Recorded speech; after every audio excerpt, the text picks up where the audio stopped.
Hola amigos, muy buenas a todos, este es un curso de introducción esencial a Linux, espero que sea de su agrado, y suscríbanse para más contenido, ya que se estarán subiendo cursos muy a menudo. Sin más preámbulos, comencemos.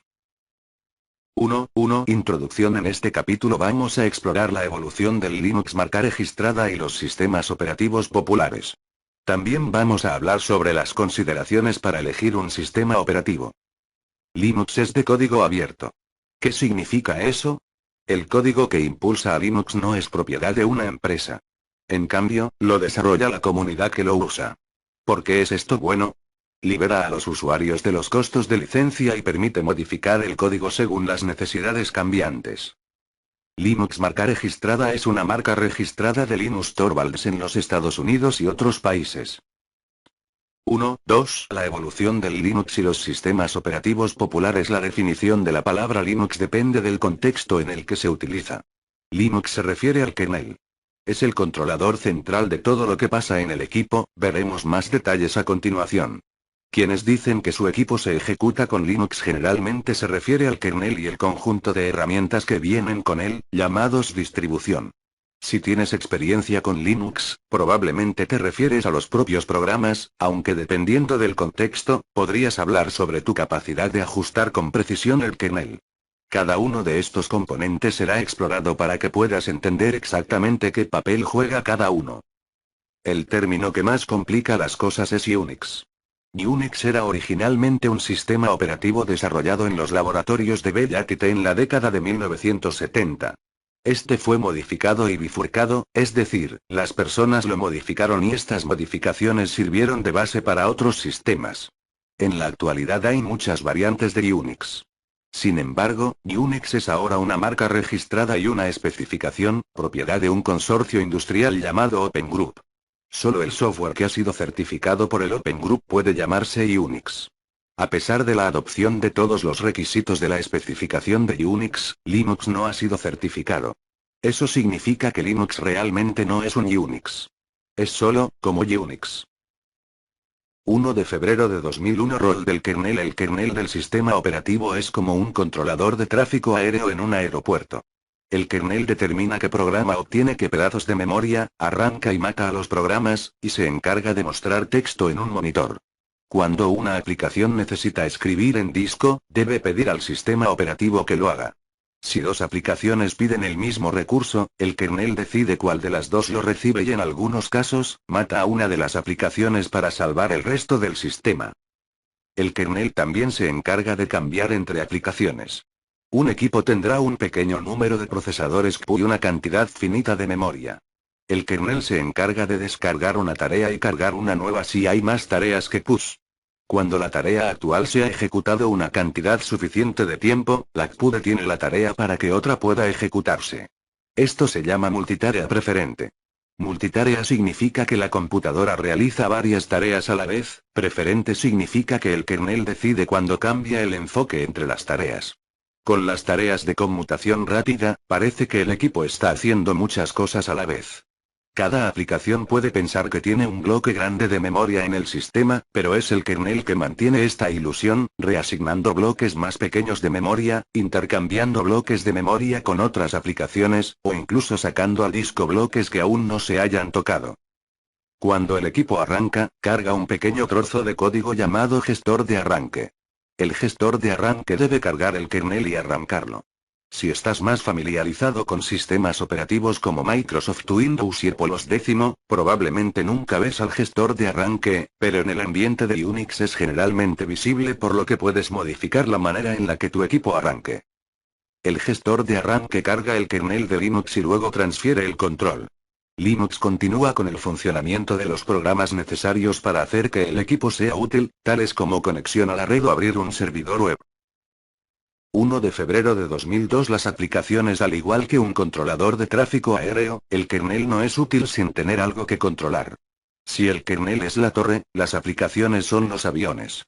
Las aplicaciones mandan peticiones al kernel, en cambio, este recibe recursos tales como memoria, CPU y disco. El kernel también abstrae los detalles complicados de la aplicación. La aplicación no sabe si un bloque de disco es una unidad de estado sólido de fabricante A, un disco duro metálico de spinning del fabricante B, o incluso, alguna parte del archivo de red. Las aplicaciones solo tienen que seguir la interfaz de programación de aplicaciones, API, Application Programming Interface, del kernel y a cambio no tienen que preocuparse por los detalles de implementación. Cuando nosotros, como usuarios, pensamos en aplicaciones, tendemos a pensar en los procesadores de texto, navegadores web y clientes de correo electrónico. Al kernel no le importa si se está ejecutando algo orientado al usuario, es un servicio de red que se comunique con un equipo remoto, o una tarea interna.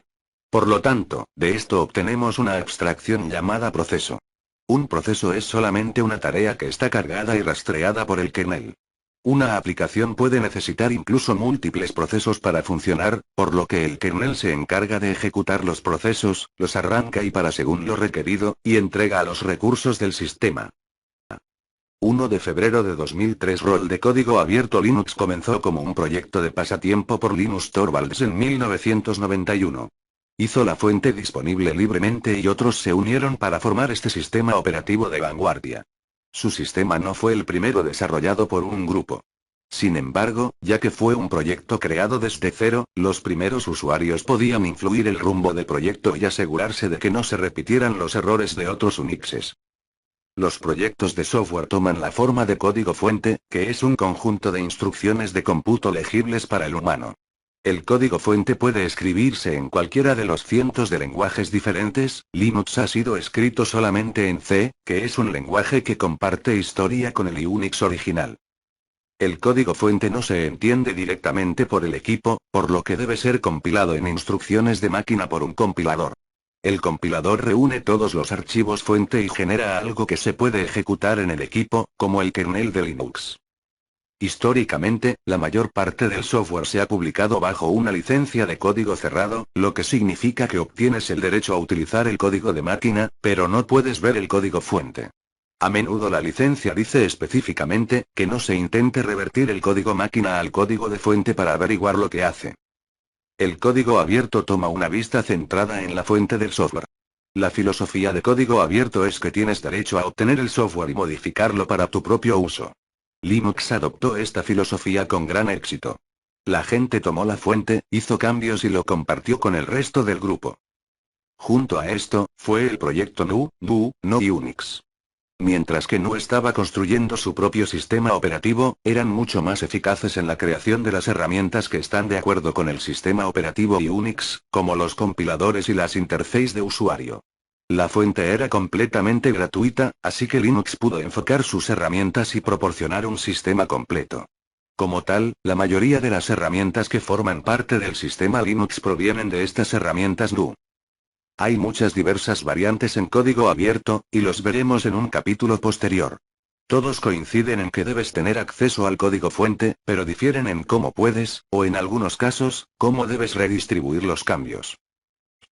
1 de febrero de 2004 Distribuciones de Linux toma las herramientas de GNU y Linux, añade algunas aplicaciones para el usuario como un cliente de correo, y obtienes un sistema Linux completo. Se empezó a empaquetar todo este software en una distribución casi tan pronto como Linux llegó a ser utilizable. La distribución se encarga de configurar el almacenamiento de información, instalar el kernel e instalar el resto del software. Las distribuciones recomendadas completas también incluyen herramientas para administrar el sistema y un administrador de paquetes para añadir y eliminar el software después de la instalación. Como en Unix, hay muchos sabores diferentes de distribuciones. En estos días, hay distribuciones que se centran en el funcionamiento en servidores, computadoras de escritorio, desktop, o incluso herramientas específicas de la industria como el diseño de la electrónica o la computación estadística. Los principales actores en el mercado se remontan a Red Hat o Debian. La diferencia más visible es el administrador de paquetes, aunque encontrarás otras diferencias en todo, desde ubicaciones de archivos a filosofías de políticas. Red Hat empezó como una simple distribución que introdujo el administrador de paquetes Red Hat, RPM, Red Hat Package Manager. El desarrollador eventualmente formó una compañía alrededor de este, que intentó comercializar una computadora de escritorio Linux para negocios. Con el tiempo, Red Hat comenzó a centrarse más en las aplicaciones de servidor web y servicios de archivos, y lanzó Red Hat Enterprise Linux, que era un servicio de pago en un ciclo de liberación largo. El ciclo de liberación dicta con qué frecuencia se actualiza el software. Una empresa puede valorar la estabilidad y quiere ciclos de liberación largos, un aficionado o un principiante puede querer un software más reciente y optar por un ciclo de liberación más corto. Para cumplir con este último grupo, Red Hat patrocina el proyecto Fedora que hace que el escritorio personal contenga el software más reciente, pero aún construido sobre los mismos principios como la versión para empresas. Porque todo en Red Hat Enterprise Linux es de código abierto, un proyecto llamado CentOS llegó a ser el que volvió a compilar todos los paquetes RHEL y los proporcionó gratis. CentOS y otros proyectos similares, como Scientific Linux, son en gran parte compatibles con RHEL e integran algún software más reciente, pero no ofrecen el soporte pagado que Red Hat sí ofrece. Scientific Linux es un ejemplo de una distribución de uso específico basada en Red Hat. El proyecto viene patrocinado por Fermilab siendo una distribución diseñada para habilitar la computación científica. Entre sus muchas aplicaciones, Scientific Linux se utiliza con aceleradores de partículas como el Gran Colisionador de Hadrones en el CERN. OpenSUSE, originalmente derivado de Slackware, aún incorpora muchos aspectos de Red Hat. La compañía original fue comprada por Novell en el año 2003, que entonces fue adquirida por el grupo Attachmate en 2011. El grupo Attachmate luego se fusionó con Micro Focus International. A través de todas las fusiones y adquisiciones SUSE ha logrado continuar y crecer. Mientras que OpenSUSE se basa en escritorio y es disponible al público en general, SUSE Linux Enterprise contiene código propietario y se vende como un producto de servidor. Debian es más bien un esfuerzo de la comunidad y como tal, también promueve el uso de software de código abierto y la adherencia a estándares. Debian desarrolló su propio sistema de administración de paquetes basado en el formato del archivo DEP. Mientras que Red Hat deja sin soporte las plataformas Intel y ARM para proyectos derivados, Debian es compatible con muchas de estas plataformas directamente. Ubuntu es la distribución derivada de Debian más popular. Es la creación de Canonical, una empresa que apoyó el crecimiento de Ubuntu ganando dinero proporcionando soporte. Linux Mint se inició como una bifurcación de Ubuntu Linux mientras sigue dependiendo sobre los repositorios de Ubuntu. Existen varias versiones, todas libres de costo, pero algunas incluyen códigos propietarios que no pueden ser distribuidos sin restricciones de la licencia en algunos países.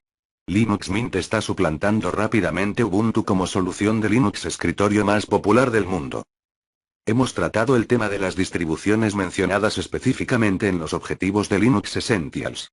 Debes saber que hay cientos, y hasta miles más que están disponibles. Es importante entender que si bien hay muchas diferentes distribuciones de Linux, muchos de los programas y comandos siguen siendo los mismos o muy similares. 1 de febrero de 2005 Plataformas de hardware Linux comenzó como algo que solo funcionaría en un equipo como Linux. Un 386 con un controlador de disco duro específico. El rango de soporte creció gracias a que se empezó a implementar soporte para otros hardware. Finalmente, Linux comenzó a apoyar a otros chips, incluido el hardware que se hizo para ejecutar sistemas operativos competitivos. Los tipos de hardware crecieron desde el simple chip de Intel hasta supercomputadores. Más tarde se desarrollaron chips de menor tamaño compatibles con Linux pensados para que quepan en dispositivos de consumo, llamados dispositivos integrados. El soporte para Linux se hizo omnipresente de tal manera que a menudo es más fácil construir hardware para soportar Linux y usar Linux como un trampolín para su software personalizado, que construir el hardware y el software personalizados desde cero. Finalmente, teléfonos celulares y tabletas empezaron a funcionar con Linux. Una empresa, más tarde comprada por Google, salió con la plataforma Android que es un paquete de Linux y el software necesario para ejecutarse un teléfono o una tableta. Esto significa que el esfuerzo para introducir un teléfono al mercado es significativamente menor, y las empresas pueden pasar su tiempo innovando el software orientado al usuario en lugar de reinventar la rueda cada vez. Android es ahora uno de los líderes del mercado en el espacio. Además de teléfonos y tabletas, muchos dispositivos de consumo llevan Linux. Los enrutadores inalámbricos normalmente funcionan con Linux porque tiene un gran conjunto de características de red. El Tivo es un grabador de vídeo digital para el consumidor basado en Linux. A pesar de que estos dispositivos tienen Linux en el kernel, los usuarios finales no tienen que saberlo. El software a la medida interactúa con el usuario y Linux proporciona una plataforma estable. 1. 3. Elegir un sistema operativo. Has aprendido que Linux es un sistema operativo de tipo Unix, lo que significa que no ha pasado por una certificación formal y por lo tanto no puede usar la marca oficial de Unix. Hay muchas otras alternativas. Algunas son tipo Unix y algunas están certificadas como Unix. Existen también sistemas operativos no Unix como Microsoft Windows. La pregunta más importante para determinar la configuración de una máquina es ¿qué hará esta máquina? Si necesitas ejecutar un software especializado que solo se ejecuta en Oracle Solaris, entonces eso es lo que necesitarás. Si necesitas leer y escribir documentos de Microsoft Office, entonces necesitarás Windows o algo capaz de ejecutar OpenOffice o LibreOffice. 1 de marzo de 2001. Puntos de decisión. En primer lugar, tienes que decidir qué rol debe tener tu máquina. ¿Estarás sentado en la consola ejecutando aplicaciones de productividad o navegando la web? Si es así, necesitarás un equipo de escritorio, desktop. ¿Vas a utilizar la máquina como un servidor web o de otra manera aparte de estar sentado en una estantería de servidor en algún lugar? ¿Estás buscando un servidor? Los servidores generalmente están en un rack y comparten un teclado y un monitor con muchos otros equipos, ya que el acceso de la consola solo se utiliza para configurar y solucionar problemas en el servidor. El servidor se ejecutará en modo no gráfico, que libera recursos para el propósito real de la computadora. Un equipo de escritorio ejecutará principalmente una GUI. A continuación, debes determinar las funciones de la máquina. ¿Existe software específico que necesita para funcionar, o funciones específicas que debe hacer?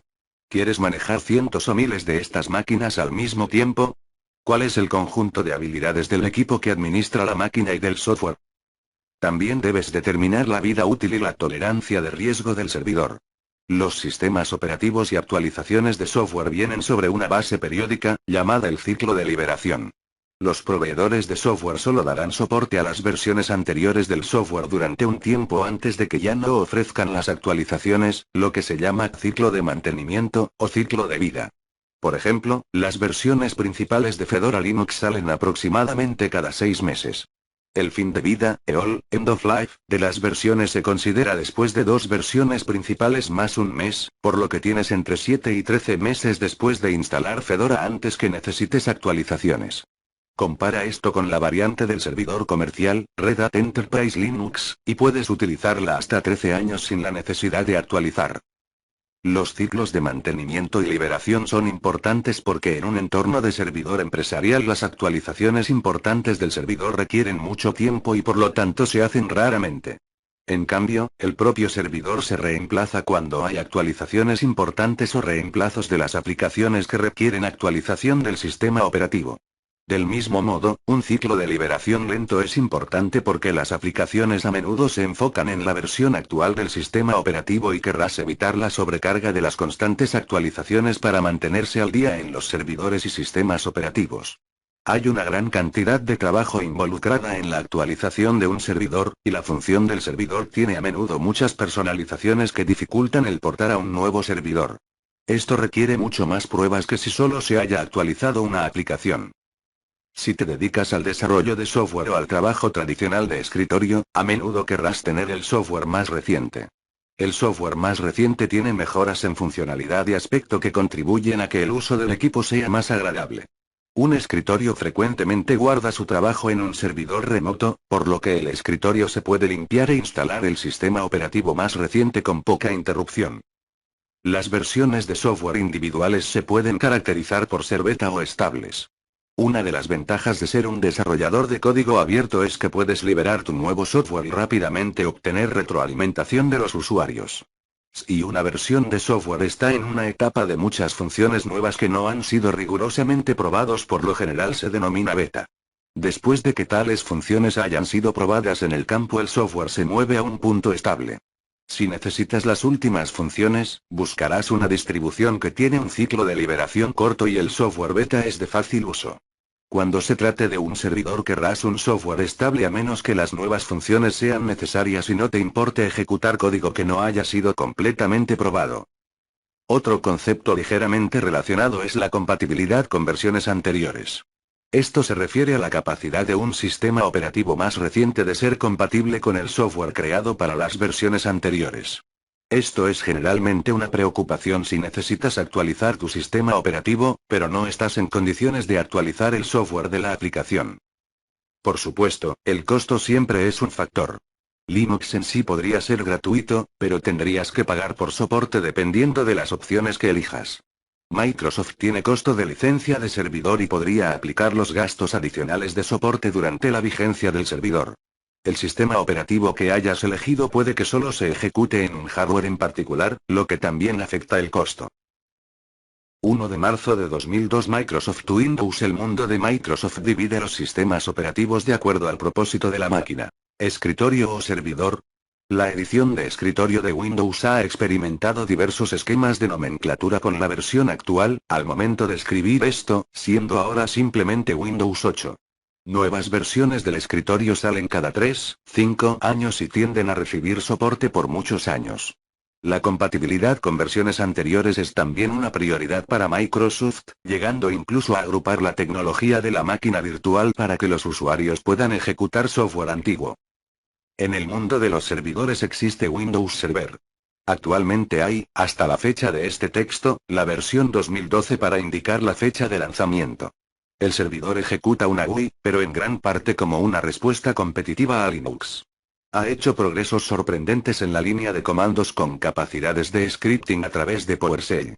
También puedes hacer que el servidor parezca una computadora de sobremesa con un paquete de experiencia de escritorio opcional. 1 de marzo de 2013 OS X. Apple produce el sistema operativo OS X que pasó por la certificación de Unix. OS X está parcialmente basado en software del proyecto FreeBSD. Por el momento, OS X es principalmente un sistema operativo de escritorio, pero existen paquetes opcionales que ayudan con la gestión de servicios de red que permiten a muchas computadoras de escritorio OS X colaborar, tal como compartir archivos o ejecutar un inicio de sesión de red. OS X en el escritorio suele ser una decisión personal ya que mucha gente considera este sistema más fácil de usar. La creciente popularidad de OS X ha asegurado un sano soporte de proveedores de software. OS X es también muy popular en las industrias creativas como por ejemplo la producción de vídeo. Es un área donde las aplicaciones manejan la decisión de sistema operativo y por lo tanto la elección de hardware, ya que OS X se ejecuta en el hardware de Apple. 1 de marzo de 2004 BSD. Hay varios proyectos open source BSD, Berkeley Software Distribution, como OpenBSD, FreeBSD y NetBSD. Estas son alternativas a Linux en muchos aspectos ya que utilizan una gran cantidad de software común. BSD por lo general se implementa en la función del servidor, aunque también hay variantes como NoMakeD que fueron desarrolladas para las funciones del escritorio. 1 de marzo de 2005 Otros Unix comerciales. Algunos de los Unix comerciales más populares son Oracle Solaris, IBM AX, HP UX. Cada uno de ellos se ejecuta en el hardware de sus respectivos creadores. El hardware es generalmente grande y potente, que ofrece características tales como PUI memoria o integración de intercambio con sistemas de legado mainframe también ofrecidos por el proveedor. A menos que el software requiera un hardware específico o las necesidades de la aplicación requieran de la redundancia en el hardware, muchas personas tienden a elegir estas opciones porque ya son usuarios de productos de la compañía. Por ejemplo, IBM AX ejecuta en una amplia variedad de hardware de IBM y puede compartir el hardware con mainframes. Por lo tanto, encontrarás AX en empresas que ya tienen una larga tradición de uso de IBM o que hacen uso de software de IBM Software como el WebSphere. 1 de marzo de 2006 Linux. Un aspecto donde Linux es muy diferente a las alternativas, es que después de que un administrador haya elegido Linux todavía tiene que elegir una distribución Linux. Acuérdate del tema 1, la distribución empaca el kernel, utilidades y herramientas administrativas de Linux en un paquete instalable y proporciona una manera de instalar y actualizar paquetes después de la instalación inicial. Algunos sistemas operativos están disponibles a través de un único proveedor, como OS X y Windows, con el soporte del sistema proporcionado por el proveedor. Con Linux, hay múltiples opciones, desde las ofertas comerciales para el servidor o de escritorio, hasta las distribuciones personalizadas hechas para convertir una computadora antigua en un firewall de red. A menudo los proveedores de aplicaciones eligen un subconjunto de distribuciones para proporcionar soporte. Diferentes distribuciones tienen diferentes versiones de las librerías, bibliotecas, principales y es difícil para una empresa dar soporte para todas estas versiones diferentes. Los gobiernos y las grandes empresas también pueden limitar sus opciones a las distribuciones que ofrecen soporte comercial. Esto es común en las grandes empresas donde pagar para otro nivel de soporte es mejor que correr el riesgo de interrupciones extensas. También, las diferentes distribuciones ofrecen ciclos de liberación a veces tan frecuentes como cada 6 meses. Mientras que las actualizaciones no son necesarias, cada versión puede obtener soporte solo para un período razonable. Por lo tanto, algunas versiones de Linux tienen un período largo de soporte, LTS, Long Term Support, hasta 5 años o más, mientras que otros solo recibirán soporte por 2 años o menos. Algunas distribuciones se diferencian entre estables, de prueba y versiones inestables. La diferencia es que la distribución inestable intercambia fiabilidad a cambio de funciones.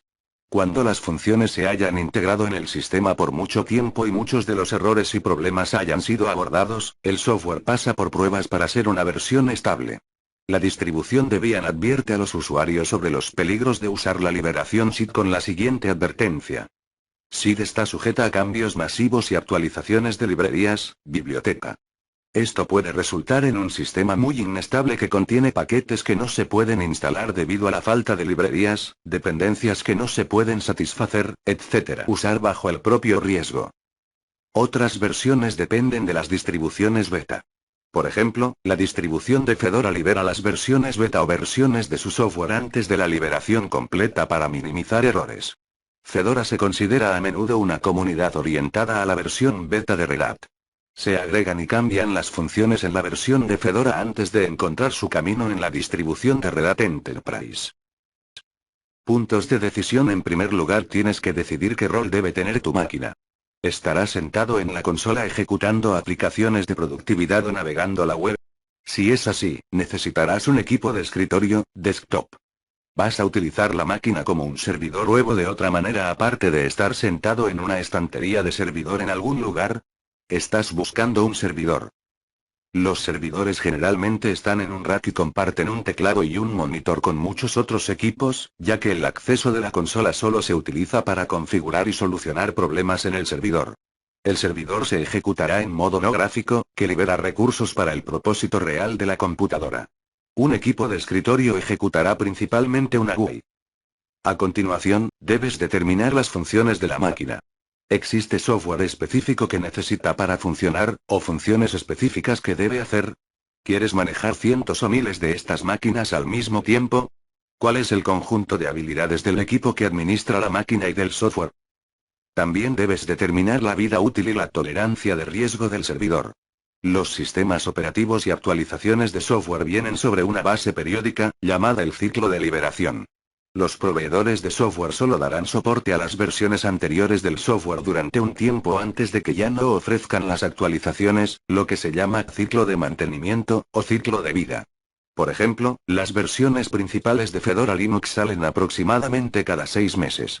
El fin de vida, EOL, End of Life, de las versiones se considera después de 2 versiones principales más un mes, por lo que tienes entre 7 y 13 meses después de instalar Fedora antes que necesites actualizaciones. Compara esto con la variante del servidor comercial, Red Hat Enterprise Linux, y puedes utilizarla hasta 13 años sin la necesidad de actualizar. Los ciclos de mantenimiento y liberación son importantes porque en un entorno de servidor empresarial las actualizaciones importantes del servidor requieren mucho tiempo y por lo tanto se hacen raramente. En cambio, el propio servidor se reemplaza cuando hay actualizaciones importantes o reemplazos de las aplicaciones que requieren actualización del sistema operativo. Del mismo modo, un ciclo de liberación lento es importante porque las aplicaciones a menudo se enfocan en la versión actual del sistema operativo y querrás evitar la sobrecarga de las constantes actualizaciones para mantenerse al día en los servidores y sistemas operativos. Hay una gran cantidad de trabajo involucrada en la actualización de un servidor, y la función del servidor tiene a menudo muchas personalizaciones que dificultan el portar a un nuevo servidor. Esto requiere mucho más pruebas que si solo se haya actualizado una aplicación. Si te dedicas al desarrollo de software o al trabajo tradicional de escritorio, a menudo querrás tener el software más reciente. El software más reciente tiene mejoras en funcionalidad y aspecto que contribuyen a que el uso del equipo sea más agradable. Un escritorio frecuentemente guarda su trabajo en un servidor remoto, por lo que el escritorio se puede limpiar e instalar el sistema operativo más reciente con poca interrupción. Las versiones de software individuales se pueden caracterizar por ser beta o estables. Una de las ventajas de ser un desarrollador de código abierto es que puedes liberar tu nuevo software y rápidamente obtener retroalimentación de los usuarios. Si una versión de software está en una etapa de muchas funciones nuevas que no han sido rigurosamente probados, por lo general se denomina beta. Después de que tales funciones hayan sido probadas en el campo, el software se mueve a un punto estable. Si necesitas las últimas funciones, buscarás una distribución que tiene un ciclo de liberación corto y el software beta es de fácil uso. Cuando se trate de un servidor, querrás un software estable a menos que las nuevas funciones sean necesarias y no te importe ejecutar código que no haya sido completamente probado. Otro concepto ligeramente relacionado es la compatibilidad con versiones anteriores. Esto se refiere a la capacidad de un sistema operativo más reciente de ser compatible con el software creado para las versiones anteriores. Esto es generalmente una preocupación si necesitas actualizar tu sistema operativo, pero no estás en condiciones de actualizar el software de la aplicación. Por supuesto, el costo siempre es un factor. Linux en sí podría ser gratuito, pero tendrías que pagar por soporte dependiendo de las opciones que elijas. Microsoft tiene costo de licencia de servidor y podría aplicar los gastos adicionales de soporte durante la vigencia del servidor. El sistema operativo que hayas elegido puede que solo se ejecute en un hardware en particular, lo que también afecta el costo. Ahora sí, amigos, hemos llegado al final de esta introducción, ya que es esencial conocer los orígenes de Linux. Espero que les haya gustado este vídeo, y no olviden suscribirse al canal para más contenido. Hasta la próxima.